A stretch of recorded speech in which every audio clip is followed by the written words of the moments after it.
দর্শকগণ আসসালামু আলাইকুম। দৈনন্দিন রান্নাবান্নায় আবারও সবাইকে স্বাগতম। আশা রাখছি সবাই অনেক অনেক ভালো আছেন, সুস্থ আছেন। দর্শকগণ, কিছুদিন আগে একটি ক্যারামেল দুধ চায়ের রেসিপি শেয়ার করেছিলাম আপনাদের কাছে, কিন্তু খুবই ভালো লেগেছে। তাই চিন্তা করলাম এরই ধারাবাহিকতায় আরেকটি ক্যারামেল চায়ের রেসিপি আপনাদের মাঝে শেয়ার করি। তার জন্য আমি এখানে প্রমাণ সাইজের চায়ের কাপে স্বাভাবিক টেম্পারেচারের পানি এরকম 4 কাপ নিয়েছি। আমি 4 কাপ চা বানাবো, তার জন্য 4 কাপ নিয়েছি। তবে পৌনে 1 কাপ পানি বা 1 কাপ পানি আমি এখানে বেশি দিচ্ছি। সেটা দিয়ে আমি কি করছি একটু পরে দেখাচ্ছি। আমি এখানে চিনি নিয়েছি 4 কাপ চায়ের জন্য। আমি আস্ত যে গোটা গোটা চিনিগুলো আছে এগুলো 4 চামচ নিয়েছি। এই চামচটা চা চামচ থেকে একটু বড়, যদি চা চামচে হিসাব করি তাহলে 4 চা চামচ হবে। আর একদম গোটা গোটা বড় দানার চা পাতি নিয়েছি 5 চা চামচ পরিমাণ। চিনির পরিমাণটা বাড়িয়ে কমিয়ে নিতে পারবেন।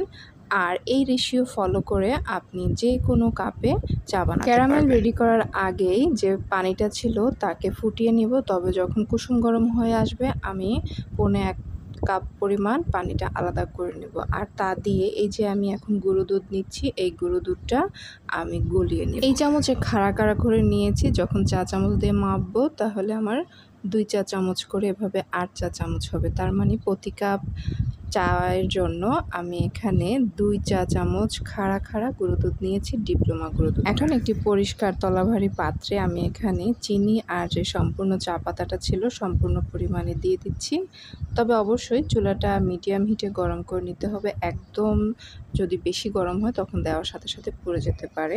এখন ধৈর্য নিয়ে মিডিয়াম হিটে এই চা আর চিনির মিশ্রণটাকে 2 থেকে 3 মিনিট নেড়েচেড়ে নিতে হবে। তবে অবশ্যই কন্টিনিউ নাড়তে হবে, না হয় কিন্তু যে কোনো মুহূর্তে পুড়ে যেতে পারবে। 30 থেকে 40 সেকেন্ড পরই দেখবেন যে এরকম একটা আঠা আঠা ভাব হতে শুরু করেছে, লেগে যাচ্ছে। আর এজন্যই কিন্তু ভালোভাবে নেড়েচেড়ে নিতে হবে। যতই নাড়বেন ততই দেখবেন যে এটা লাগছে না, কিন্তু একটা আঠা আঠা ভাব আসছে। একটা পর্যায়ে দেখবেন চিনিটা মোটামুটি গলতে শুরু করবে আর একটু তলায় কালার আসতে শুরু করবে।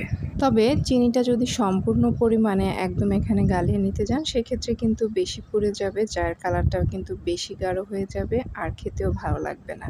চিনিটা যখন অর্ধেক পরিমাণ পর্যন্ত এভাবে গলে আসবে এবং নিচ দিয়ে এরকম একটা শেড আসতে শুরু করবে মিডিয়াম, তখন এখানে যে ফুটন্ত গরম পানিটা ছিল তা দিয়ে দিতে হবে। আর এখান থেকে কিন্তু আমি আগেই বলেছিলাম 1 কাপ পানি সরিয়ে রেখেছি কুসুম গরম অবস্থা, এবং তা দিয়েই গুঁড়ো দুধটা আমি লিকুইড করে নিয়েছি।